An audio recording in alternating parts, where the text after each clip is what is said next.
Bismillahirrahmanirrahim. Assalamualaikum warahmatullahi wabarakatuh. Alhamdulillahi rabbil alamin. Wa bihi nasta'inu ala umurid dunya waddin. Wa sallallahu ala nabiyyina Muhammadin wa ala alihi wa sahbihi ajma'in. Amma ba'd. Rasulullah sallallahu alaihi wasallam bersabda dalam hadis yang sahih diriwayatkan oleh Muslim, "Man salaka tariqan yaltamisu fihi ilman, sahhalallahu lahu bihi tariqan ilal jannah." Barang siapa yang menempuh suatu jalan, di dalamnya dia menuntut ilmu, Allah akan mudahkan jalan baginya ke surga. Rasulullah SAW tidak katakan Allah akan masukkan dia ke dalam surga, tapi beliau bersabda Allah akan mudahkan jalan menuju surga. Yang bisa diambil kesimpulan bahwa jalan terdekat atau tercepat untuk menuju surga adalah menuntut ilmu.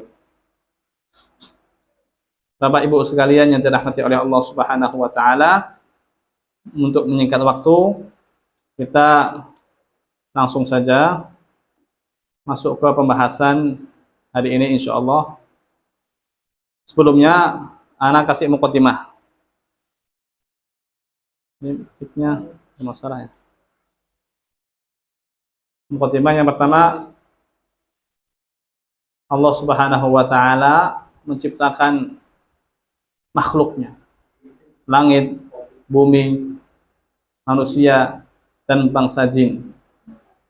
Dari sekian banyak makhluknya, Allah pilih kita untuk menjadi manusia. Dan ini sebuah kemuliaan. Allah berfirman, "Walaqad karramna bani Adam." Dan kami telah muliakan Bani Adam. Sisi kemuliaannya menurut para ulama tafsir itu dari tiga sisi.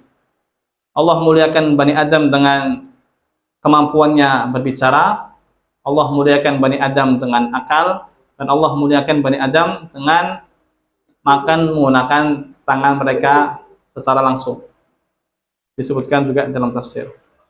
Kemudian dari sekian banyak manusia yang ada, dari zaman bapak kita Nabi Adam sampai akhir zaman, Allah pilihkan kita berada dalam agama Islam.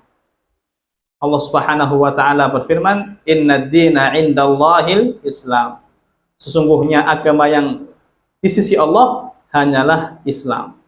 Allah juga berfirman, "Wa man yabtaghi ghairal Islam dinan falan yuqbala minhu." Barang siapa yang mencari agama selain Islam, maka agamanya tidak diterima.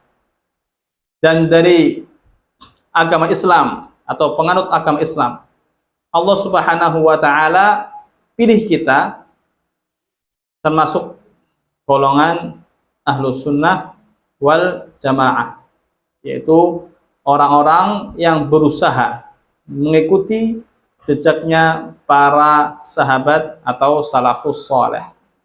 Kalau disebut salafus soleh, maksudnya cuma 3 generasi, yaitu para sahabat, tabi'in, dan tabi'ut tabi'in. Rasulullah sallallahu alaihi wasallam bersabda, "Satashtami'a iftaraqatil nasara ala iftaraqatil yahud ala 71 firqah wa iftaraqatil nasara ala 72 firqah wa satakhtalifu ummati ala 73 firqah." Umat Yahudi terpecah belah menjadi 71 golongan. Umat Nasara terpecah belah menjadi 72 golongan, dan umatku akan terpecah menjadi 73 golongan. Kulluhum finnar illa wahidah. Terjemahan kulluhum finnar yang benar adalah semuanya terancam neraka, bukan pasti masuk neraka. Karena Rasulullah SAW bersabda kelompok Islam, maknanya mereka masih Muslim. Nanti di hari kiamat amalan mereka ditimbang. kalau kebid'ahan mereka tidak terlalu besar dan timbangan kebaikan mereka lebih berat, maka Allah masukkan ke dalam surga. Tapi kalau kebid'ahan mereka lebih besar, maka Allah masukkan ke dalam neraka, kemudian dimasukkan ke dalam surga. Kulluhum finnar. Mereka semua berhak atau diancam masuk neraka. Illa wahidah, kecuali satu golongan. Qauluman ya Rasulullah, siapa itu wahai Rasulullah sallallahu alaihi wasallam? Beliau bersabda, man kana ma ana alaihi al-yauma wa ashabi. Siapa yang berada di atas jalannya saya dan jalannya para sahabat saya. Jadi kalau ditanya akidah Ahlus Sunnah itu apa? 3 poinnya. Al-Quran, As-Sunnah yaitu hadis yang sahih, dan pemahaman para sahabat atau pemahaman para salafus soleh, bolehlah, yaitu para sahabat, tabi'in dan tabi'ut tabi'in. Bapak Ibu sekalian yang dirahmati oleh Allah Subhanahu wa taala, secara garis besar Islam itu terbagi menjadi dua kelompok besar. Yang pertama mereka sebut dengan Sunni. Yang kedua mereka sebut dengan Syi'i. Sunni yaitu orang yang ngikutin sunnah, dan kedua Syi'i yaitu orang yang beragama Syiah. Syiah termasuk kelompok 73 ini bukan? Syiah ini termasuk kelompok Islam atau bukan? Para ulama mengatakan Syiah bukan dari Islam. Maknanya Syiah itu di luar kelompok 73 ini, ya. Tapi mereka tetap dimasukkan ke dalam garis besar Islam karena mereka menisbatkan diri mereka kepada Islam. Nah, kalau sudah dikatakan Sunni dan Syi'i, apa maksud Sunni di sini? Maksud Sunni adalah kelompok yang menisbatkan ke dalam Islam selain Syiah, yaitu kelompok Islam selain Syiah, itu Sunni. Masuk di dalamnya Ahlus Sunnah, masuk di dalamnya Khawarij, Mu'tazilah, Qadariyah, Jabriyah, Asy'ariyah, Kullabiyah, Maturidiyah, dan lain-lain. Pokoknya selain Syiah itu masuknya ke Sunni. Ini pembagian garis besar, ya. Di Sunni pun dikelompokkan lagi sama para ulama.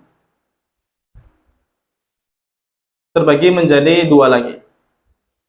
Yang pertama, kelompok Ahlus Sunnah, ya, Ahlus Sunnah yang mereka mengikuti sunnah. Yang kedua, non Ahlus Sunnah, yaitu yang mengikuti imam-imam mereka atau kelompok yang tidak sesuai dengan ajarannya Alkitab atau As-Sunnah. Imam As-Safari ini, beliau termasuk ulama Ahlus Sunnah, menggolongkan Ahlus Sunnah ini ada 3, kata beliau. Ahlus Sunnah ini yang pertama ya Al-Athariyah, pengikut asar atau pengikut hadis atau ulama hadis Ahlus Sunnah. Yang kedua Al-Asy'ariyah, kelompok Asy'ari. Yang ketiga Al-Maturidiyah, yaitu kelompok Maturidi, kata Imam As-Safari ini. Tentu nanti kita bahas apakah Asy'ari dan Maturidi ini termasuk Ahlus Sunnah atau bukan.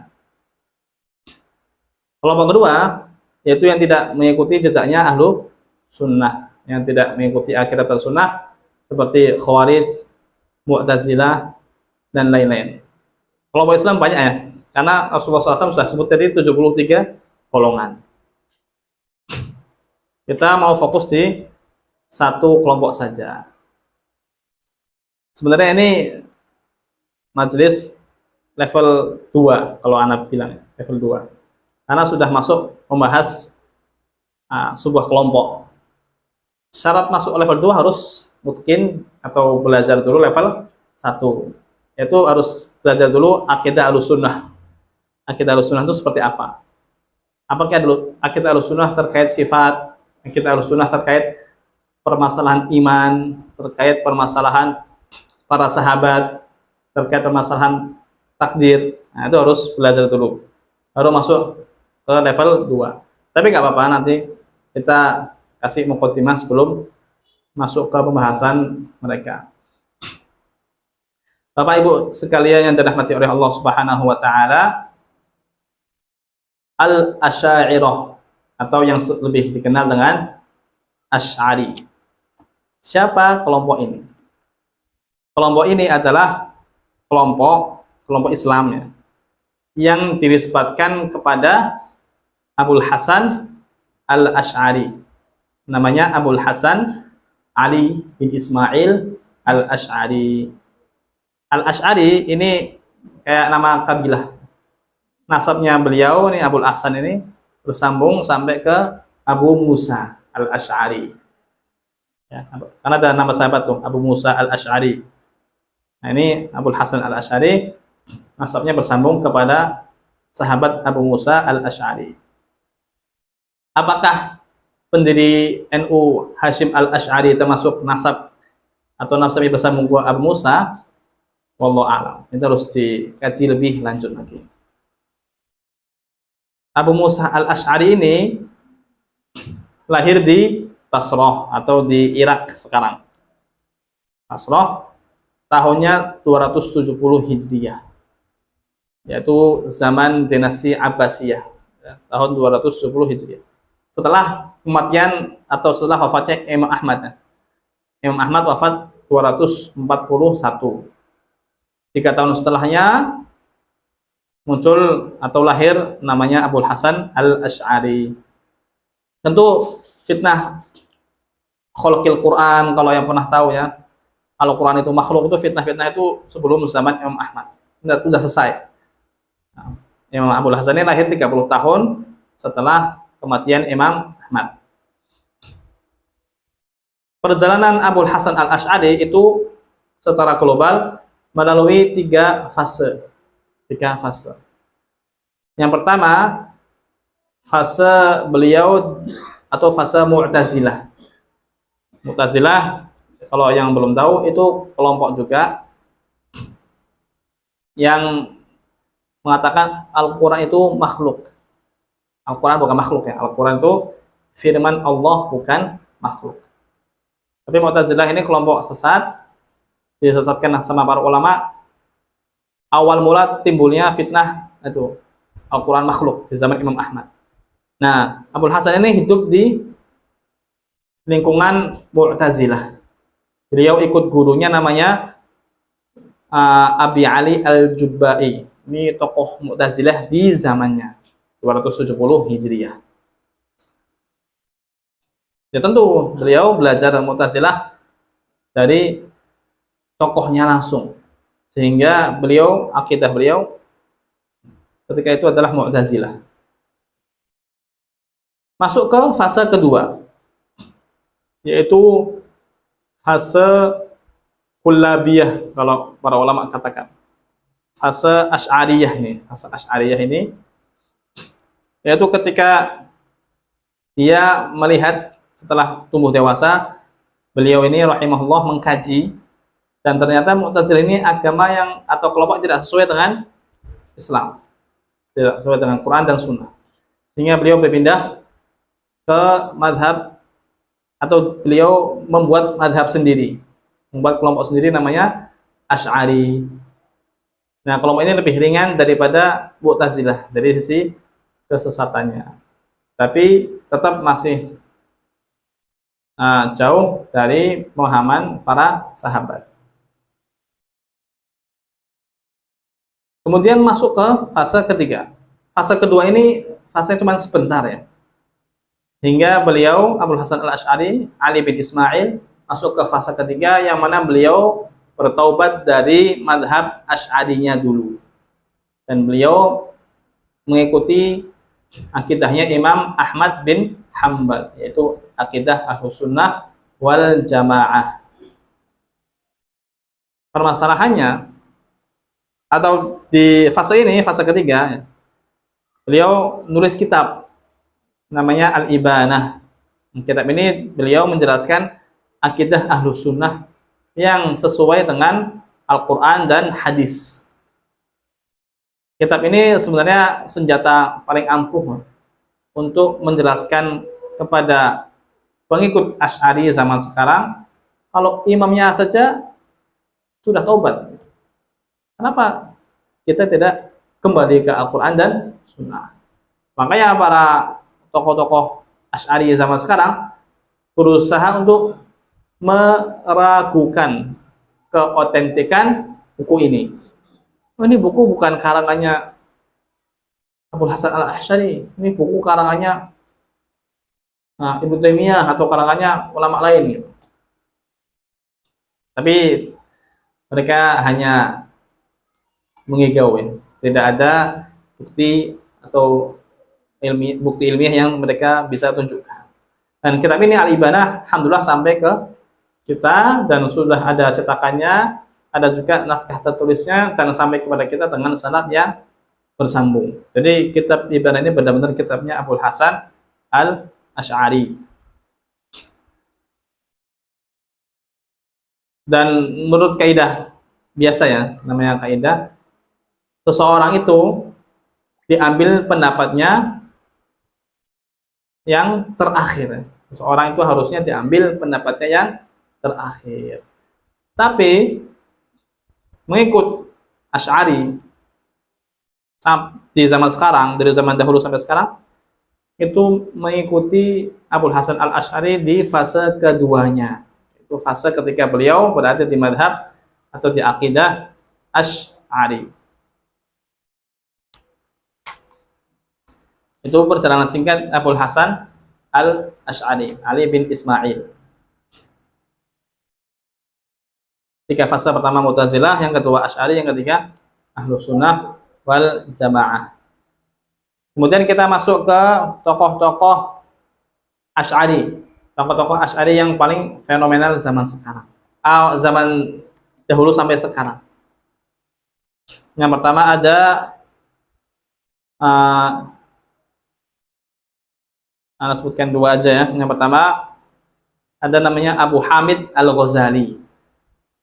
Imam Ghazali yang sering kita dengar, Imam Ghazali, beliau termasuk pengusung madhab Asy'ari. Asy'ari ini sebenarnya, akidah Asy'ari sebenarnya sudah mati ya. Ketika imamnya sudah berlepas diri dari madhab Asy'ari, sudah bertobat dari madhab Asy'ari, madhabnya sudah mati. Madhab itu bukan berarti, kalau Pasana bilang madhab, itu maksudnya jalan, bukan madhab, bukan cuma ada di fikih. Fikih punya madhab, akidah punya madhab, yaitu kelompok-kelompok.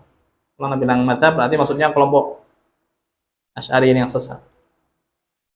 Nah, madhab Asy'ari sebenarnya sudah mati. Tapi buku-buku Abul Hasan Al-Asy'ari di fase kedua ini masih bertebaran. Sampailah ke tangan-tangan pengusungnya, yaitu di abad ke-5 Hijriah. Beliau kan abad ke-3 ya, 270 itu abad ke-3 Hijriah. Nah, abad ke-5 muncul para ulama yang membaca buku beliau, kemudian takjub dengan buku-buku beliau. Yang akhirnya mulai dikembangkanlah sekolah atau kelompok Asy'ari ini. Termasuk pengusungnya namanya Abu Hamid Al-Ghazali, Imam Ghazali, penulis kitab Ihya Ulumuddin ya, yang terkenal itu. Bahkan Imam Al-Ghazali sendiri, beliau menambahkan suluk tasawuf kepada akidah Asy'ari ini. Beliau madhabnya Syafi'i ya, madhabnya Syafi'i, dan beliau termasuk penerus madhab akidah Asy'ari dan memasukkan suluknya tasawuf kepada akidah atau kelompok Asy'ari ini. Dan beliau mengatakan tidak ada jalur untuk mengetahui atau untuk sampai ke ma'rifatullah kecuali jalur tasawuf ini. Tasawuf juga sebenarnya punya fase-fase yang lainnya. Tapi kita bahas kalau waktu yang terbatas kita tidak bisa bahas di sini. Intinya fase tasawufnya Imam Ghazali ini sudah masuk kesesatan, sudah ada kesesatan di dalamnya. Ya. Karena madhab tasawuf ini di zaman Imam Ghazali ini wafat pada tahun 505 Hijriyah. 505 ya jauh ya. Jadi 300 tahun setelah Abul Hasan Al-Asy'ari. 505 Hijriah ini, nah beliau ketika hidup jabat itu tasawuf sudah mulai tersemari dengan pemikiran-pemikiran yang sesat. Di antara sumber agama mereka yaitu al-kasyf atau penerawangan. Mereka sering ini. Yang pertama, yang kedua adalah az-zauq atau rasa. Jadi amalan-amalan itu dicicipin dulu sama mereka biasa. Kalau dirasa amalan ini cocok, misalkan zikir subhanallah sampai ke 777. Nah, sampai di nomor 777 cocok nih rasa imannya. Baru mereka ajarkan kepada umat. Dalilnya apa? Kenapa harus 777? Dalilnya adalah rasa. Ya pokoknya rasa ketika nyoba ini enak, lezat. Kena keimannya susah separkan. Nah, kalau al-kasyf atau penerawangan ini mereka katakan saya meriwayatkan wirid ini langsung dari Allah. Sering nggak itu? Ketika saya bermimpi, saya bertemu Allah Subhanahu wa Ta'ala. Kemudian dia mengajarkan saya untuk berwirid sholawat misalkan 1001 kali di malam Ahad, misalkan jam 12 malam di tengah sungai, gitu-gitu lah. Itu namanya al-kasyfu, sumber ilmu mereka al-kasyfu atau penerawangan, atau yang lebih dikenal dengan ilmu laduni. Ilmu laduni itu sumber sufi, sumber ilmu sufi. Kalau al-sunnah kan sumber agama mereka adalah Alkitab, Sunnah dan pemahaman para sahabat. Tiga ini ingat-ingat. Nah, sudah akidahnya Asy'ari. Asy'ari ini nanti kita jelaskan ya. Urusukan agama mereka itu adalah ilmu kalam. Ilmu kalam ditambah dengan tasawufnya sufi. Diwarisi lewat jalur madhab Syafi'i. Dari pengusung madhab Syafi'i di zaman itu, mereka tidak cuma mengajarkan madhab fikih Syafi'i aja. Mereka juga teruskan akidah Abul Hasannya, akidah Asy'arinya Abul Hasan di fase kedua, dan mereka juga teruskan tasawufnya Imam Al-Ghazali hingga sampai ke zaman sekarang. Makanya bahaya untuk belajar ke sembarang guru, ya harus pilih-pilih guru. Tapi ini fikih, ini kan bukan akidah, kita cuma belajar fikih. Tetap fikih, tapi harus dilihat gurunya. Karena tidak kaidahnya Syekh Sulaiman Wahyidi, semua ulama itu pasti berkhidmat untuk akidahnya. Meskipun ngajarnya ilmu qiraat, ngajarnya ilmu fikih, ngajarnya misalkan tafsir, enggak menyentuh akidah, atau ngajarnya bahasa Arab, tapi pasti dia berkhidmat untuk akidahnya. Makanya hati-hati, waspada untuk memilih guru. Tidak apa-apa kalau mau belajar fikih Syafi'i, tidak apa-apa, tapi cari guru yang benar-benar akidahnya Ahlus Sunnah wal Jamaah. Nah, tiga ini sekarang kayak sepaket gitu. Akidahnya Asy'ari, Kalau madhabnya Syafi'i, akidahnya Asy'ari, suluknya Sufi. Itu dibawa kemana-mana itu paket. Apakah Imam Syafi'i madhabnya Asy'ari? Jawabannya enggak. Imam Syafi'i, Abu Hasan Asy'ari lahir kapan tadi? 270 Hijriah. Imam Syafi'i wafat 204 Hijriah. Jadi 70 tahun cara ini.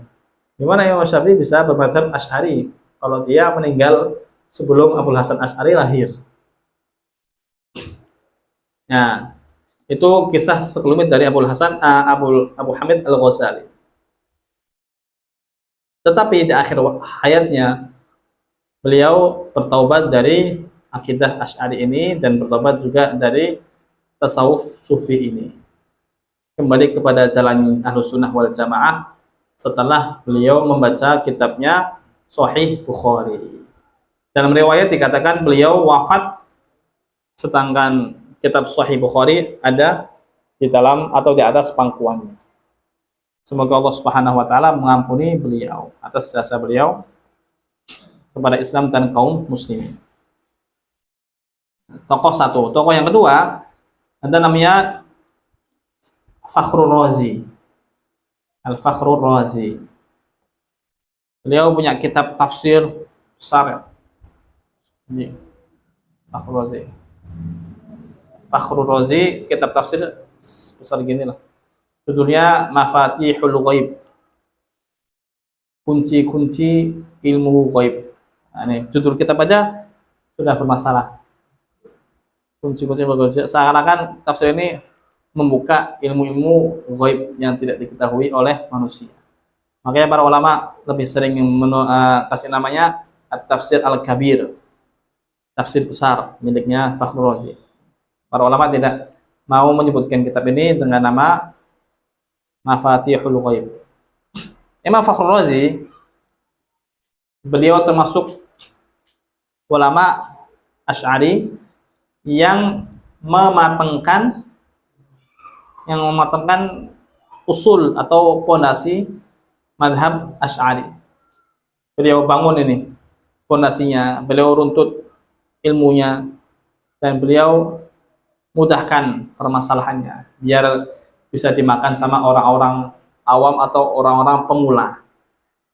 Fakhrur Razi. Al-Hafidz Ibnu Hajar, beliau ini wafat tahun 606 Hijriah. Berarti 100 tahun setelah Imam Ghazali wafat. Imam Ghazali 505. Ini Fakhrur Razi 606. Gampang lah, dihafal gampang. Ya, kebetulan Imam Ghazali ini hidup di masa Perang Salib pertama. Ya, Perang Salib pertama itu di kisaran 492 Hijriah. Beliau masih hidup. Tetapi ketika Baitul Maqdis jatuh di tangan orang Nasrani, beliau tidak tidak ada kecemburuan untuk berjihad atau menulis kitab tentang jihad atau mengajak umat untuk berjihad mengambil balik tanah Baitul Maqdis. Ya, karena apa? Karena akidah sufi dia yang mengatakan jihad terbaik adalah jihad melawan hawa nafsu. Betul, jihad melawan hawa nafsu itu jihad yang baik. Tapi ketika musuh di depan mata, jihad yang paling utama adalah jihad melawan musuh. Itu termasuk yang dikritisi sama ulama di zamannya. Kembali ke Imam Fakhrur Razi, wafat 606 Hijriah. Ibnu Hajar berkata, kana lahu tashkikat ala masail min da'aimid din tudithul hayrah. Beliau punya subhat-subhat di permasalahan tiang-tiang agama, permasalahan-permasalahan pokok ini yang harusnya mudah dicerna, tapi beliau malah punya hal-hal yang membuat ragu pokok-pokok agama yang mewarisi kebimbangan. Wa kana yuridu syubhal khusum bi thiqah. Beliau Al-Fakhrul Razi, ini kata Ibnu Hajar, ketika mau menyebutkan subhatnya musuh, beliau rinci dengan sedetail-detailnya. Tapi ketika mau mulai membantah, beliau malah kebingungan. Ini termasuk juga kaidah dalam bantah-bantah ya. Sekilas saja, dalam kaidah bantah-bantah, jangan perinci. Kalau mau bantah syubhat, sebutkan syubhat secara umum. Bantahannya yang rinci. Jangan sebutkan bantahannya, syubhatnya rinci, bantahannya malah tidak sekuat syubhatnya. Nanti yang pendengar atau yang pembaca ketika baca malah kena syubhatnya, karena hujahnya atau bantahannya tidak kuat. Makanya sebutkan bantah syubhat itu, biasanya para ulama menyebutkan kalau bantahan syubhat itu global aja, bantahannya yang sangat rinci. Nah, Fakhrul Razi ya, karena akalnya luas ya, sangat cerdas beliau, jadi paham sekali syubhatnya orang musuh Islam. Kemudian dia tulis secara rinci. Nah, ketika pas masuk ke bantahan, beliau malah kebingungan. Tetapi di akhir hayatnya, beliau punya kitab ya, namanya Asas At-Taqdis, kitab yang menjelaskan pondasi-pondasi ilmu kalam. Di akhir hayatnya beliau bertobat dan kembali kepada jalan Al-Quran dan Sunnah juga. Dan itulah biasanya kebiasaan ulama-ulama yang benar-benar ikhlas ya, yang benar-benar tujuannya untuk mencari kebenaran. Allah bimbing kepada agama yang benar meskipun di akhir hayatnya. Kita masuk ke bagian ketiga. Bagian pertama Abul Hasan Asy'ari, bagian kedua tokoh-tokohnya, bagian ketiga adalah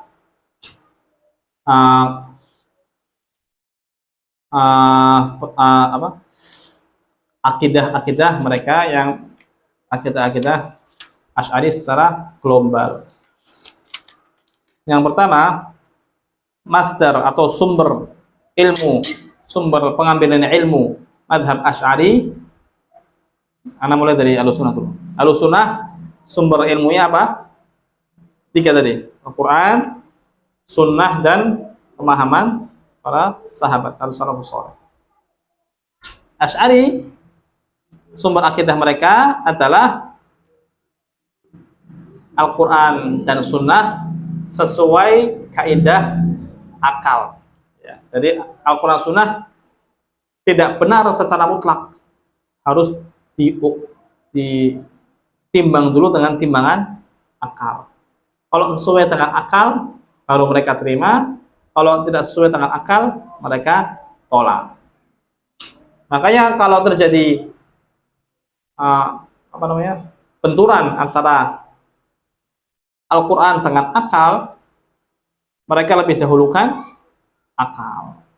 Atau benturan antara hadis dengan akal, mereka dahulukan akal. Nah, di sini sumber musibahnya, karena mereka berani menolak Al-Quran dan As-Sunnah.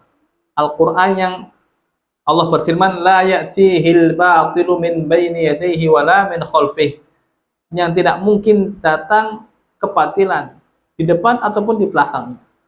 Tanzilun min hakimin hamid. Al-Quran ini diturunkan dari Allah yang maha terpuji lagi maha hakim, dari yang maha bijaksana dan lagi maha terpuji. Al-Quran yang Allah Subhanahu wa Ta'ala turun menantang para punggawa bahasa di zamannya untuk meniru untaian dari lafaz-lafaz Al-Quran, dan mereka tidak bisa. Al-Quran yang sangat suci, yang menjadi sumber wahyu, sumber kehidupan dan sumber hidayah bagi umat manusia, ditolak gara-gara tidak sesuai dengan akal. Kenapa enggak? Kalau tidak sesuai dengan akal, kenapa enggak akalnya aja yang ditolak ya? Al-Quran yang diterima, karena akalnya terbatas. Tapi enggak, mereka mau, mereka katakan akalnya adalah sumber agama, sumber akidah, yang sumber ilmu yang suci, dan wahyu ini bisa salah, Makanya mereka menolak Al-Quran dan Sunnah kalau bertentangan dengan akal. Itu satu. Kedua, mereka menolak hadis-hadis yang ahad. Apa itu hadis ahad? Jadi ulama hadis membagi hadis menjadi dua.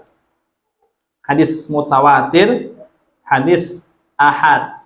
Hadis mutawatir ini hadis yang diriwayatkan oleh sekumpulan orang yang sangat banyak, yang tidak mungkin mereka bersekutu untuk dusta. Contohnya, satu hadis diriwayatkan oleh 60 sahabat langsung. Setiap sahabat punya murid sekitar 2 minimal. Jadi 60, bawahnya itu sampai 120. Dan para tabi'in ini muridnya para sahabat punya murid juga yang ngambil hadis itu minimal 1 orang. Jadi 120. Dan itu terus sampai ke zamannya penulisan kitab hadis. Seperti hadis Rasulullah SAW, "Man kadzaba 'alayya muta'ammadan falyatabawa maq'adahu minan nar." Karena siapa yang berdusta atas namaku, Rasulullah SAW, secara sengaja, maka hendaklah dia memesan tiket atau tempat duduk di neraka. Ini hadis diriwayatkan oleh 60 sampai 70 sahabat, yang menandakan ini hadis mutawatir. Diriwayatkan oleh kelompok perawi yang banyak, yang tidak mungkin mereka bersekutu untuk berbohong. Hadis mutawatir orang Asy'ari, kelompok Asy'ari mereka terima.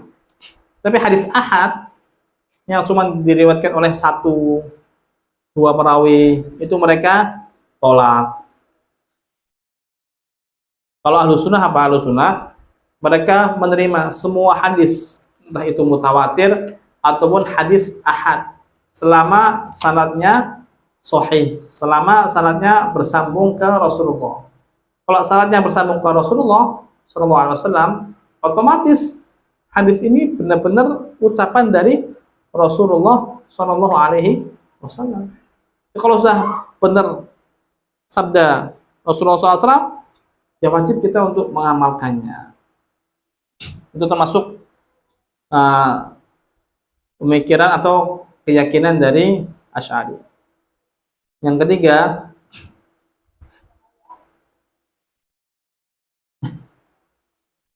Asy'ari ini mereka atau mazhab Ahlus Sunnah ya, mengatakan bahwasanya Allah itu ada, dan dalil Allah itu ada adalah fitrah.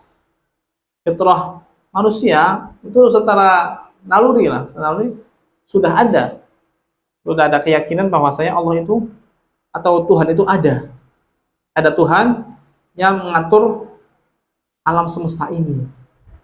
Karena nggak mungkin di akal dan nggak mungkin secara naluri mereka katakan dunia ini atau alam semesta ini ada dengan sendirinya. Itu mustahil. Itu fitrah. Kalau kelompok Asy'ari mereka katakan atau mereka mengatakan Allah itu ada dengan dalil akal.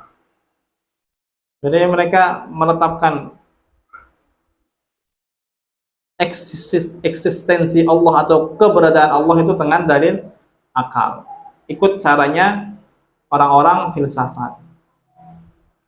Caranya gimana? Ini mungkin level 3. Gak usah. Yang penting mereka pakai dalil akal untuk menetapkan bahwa Allah itu ada.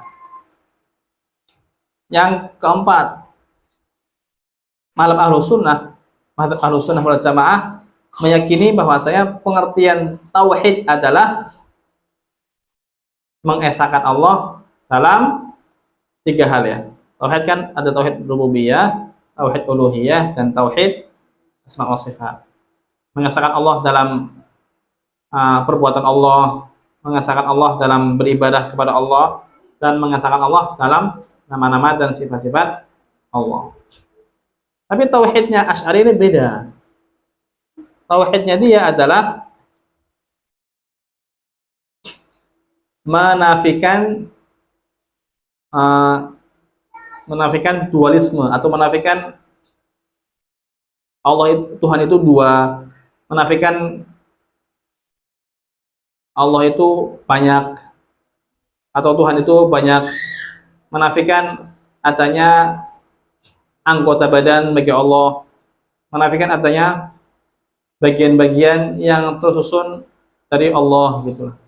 Pembahasan-pembahasan ilmu kalam itu pembahasan-pembahasan bahaya sebenarnya.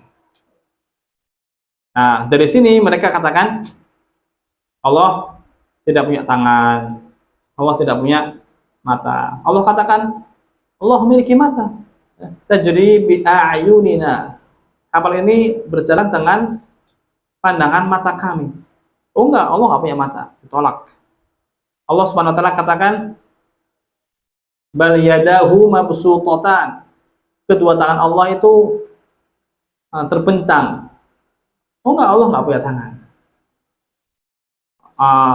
Allah katakan Ar-Rahman 'alal 'arsy istawa. Ar-Rahman, Allah Maha Pemurah, bersemayam atau berada di atas al-'arsy. Oh enggak, Allah tidak bersemayam di atas arsy. Allah tidak maha tinggi. Allah di mana-mana. Karena anggota tubuh ini mereka tolak. Itulah madhab tauhidnya mereka. Ahlussunnah seperti apa? Nah, antum sudah belajar ya di kitab-kitab Asma wa Sifat. Keyakinan Ahlussunnah adalah menetapkan sifat yang ditetapkan Allah, menafikan sifat yang dinafikan Allah, dan diam kepada atau diam terhadap sifat yang tidak ditetapkan atau tidak dinafikan Allah. Allah tetapkan dalam Quran, Allah punya kedua tangan. Ahlussunnah menetapkan, tetapi kedua tangan Allah tidak sama dengan kedua tangan manusia. Karena Allah punya dua tangan sesuai dengan kemuliaannya dan kesempurnaannya. Manusia punya dua tangan yang sesuai dengan kelemahan dan kejelekan atau sesuai dengan kelemahan dan wujud manusia. Itu Ahlussunnah. Asy'ari mereka menafikan anggota badan bagi Allah Subhanahu wa taala. Itu keyakinan tauhid mereka. Kemudian permasalahan kelima, keyakinan Ahlussunnah wal Jamaah, kewajiban yang pertama kali dilakukan oleh muslim adalah syahadat.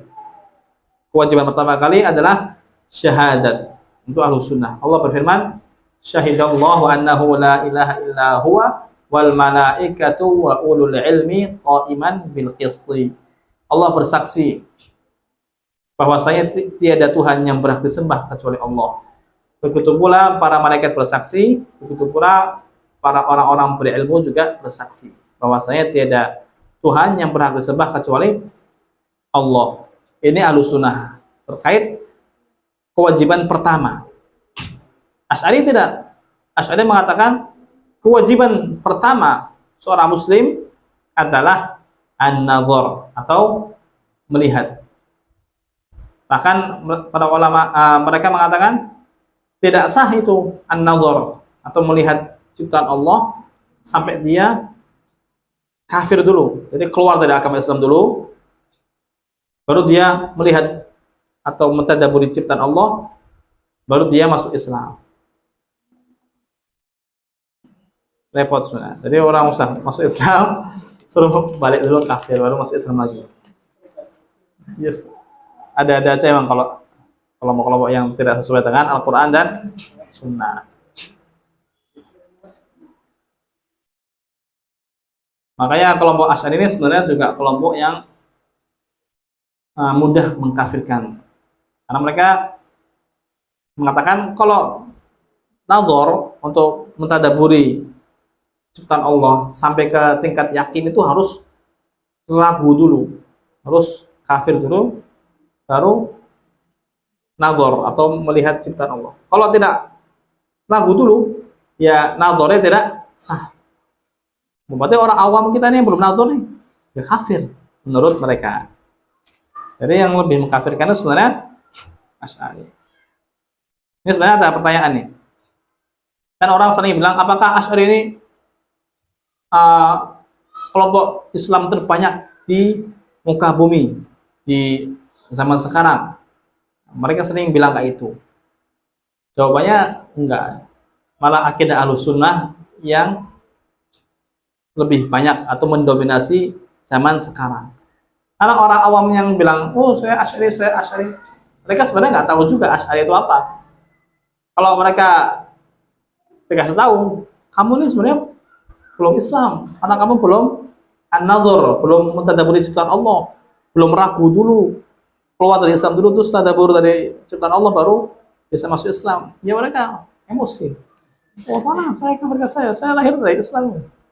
Emosi. Kalau Muslim enggak? Ahlussunnah kewajiban pertama kali adalah syahadat. Terus yang anak kecil yang lahir dalam Islam, ya sudah Muslim. Karena fitrah mereka adalah Islam. Terlebih nanti mereka juga sholat. Di sholat ada syahadat.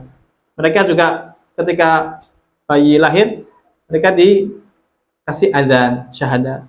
Mereka pas wudhu, baca doa, syahadat. Syahadat banyak lah. Dan mereka sudah pasti Muslim. Tidak perlu nador-nadoran atau mentadabburi ciptaan Allah dulu, baru kafir dulu, baru Islam. Yang terakhir ya. Pokoknya pokok-pokok Asy'ari ini sangat banyak banget. Dan banyaknya menyelisihi Al-Quran dan Sunnah.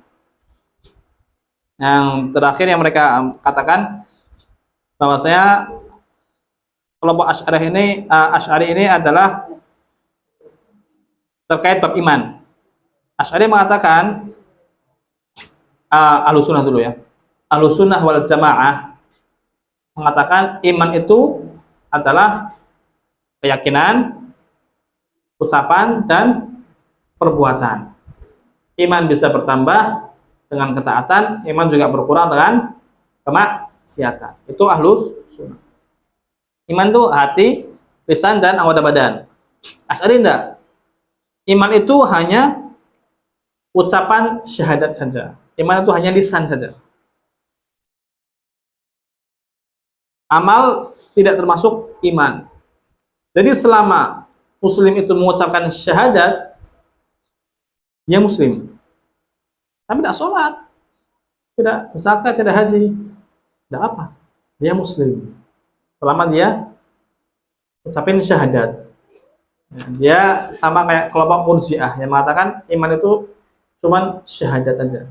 Selama dia syahadat, maka orang Muslim ini tetap beriman. Ya, meskipun tidak sholat atau tidak zakat atau melakukan perbuatan kekufuran, misalkan naudzubillah, dia tetap Muslim.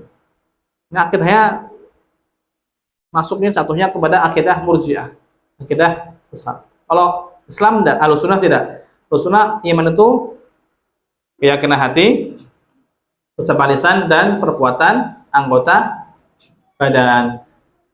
Kalau ada keyakinan yang salah, tidak sesuai dengan Al-Quran dan Sunnah, ya dia bisa jatuh kepada kekafiran.